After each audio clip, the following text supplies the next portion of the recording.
Isang espesyal na araw po ngayon para sa ating butihing Pangulo dahil pinagdiriwang ni Pangulong Ferdinand R. Marcos Jr.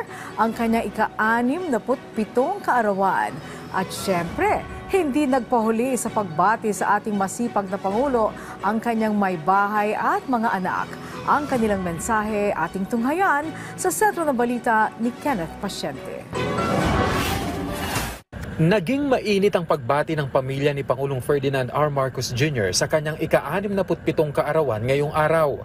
Sweet na sweet ang mensahe ni First Lady Luis Araneta Marcos sa Pangulo sa kanyang social media na inilarawan ng mister bilang sweetest and kindest soul na taong kanyang nakilala. Proud daw siya rito dahil sa kabila ng kanyang accomplishments na natili ang kababaang loob nito, gaya ng una niya itong nakilala. Grateful naman ang tatlong anak ng Pangulo na sina Sandro, Simon at Vinny sa anilay kanilang best dad dahil sa kabila ng busy schedule ay gumagawa pa rin ng Pangulo ng paraan para makipag-bond sa kanila. Pero ang gulo talaga ng schedule niya, so sometimes he'll just call us and say, hey, do you want to, you want to have dinner today or do you want to have lunch? Like wherever he can fit it in. At gaya ng isang tipikal na tatay, hindi rin nagkukulang ang Pangulo sa pagbibigay ng advice sa kanila. There's one important lesson that he taught me. I think it's that when you're faced with a problem and you become or you get panicky and go in panic mode, he always says to go away and think first, because whatever your first decision will be will always probably not be the best one.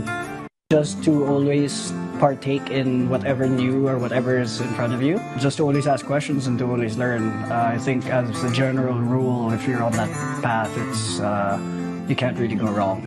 Kaya ngayong birthday ng Pangulo, hiling ng kanyang tatlong anak na manatili itong malusog at malakas, lalo na sa laki ng responsibilidad nito bilang leader ng bansa. Please don't get too stressed out. Try and find some free time to go camping or, camping might be hard now, but yeah, just wish he had more free time. My biggest wish for my dad in general is just that he stays himself and he stays the awesome guy, the awesome, cool, amazing parent that he's always been.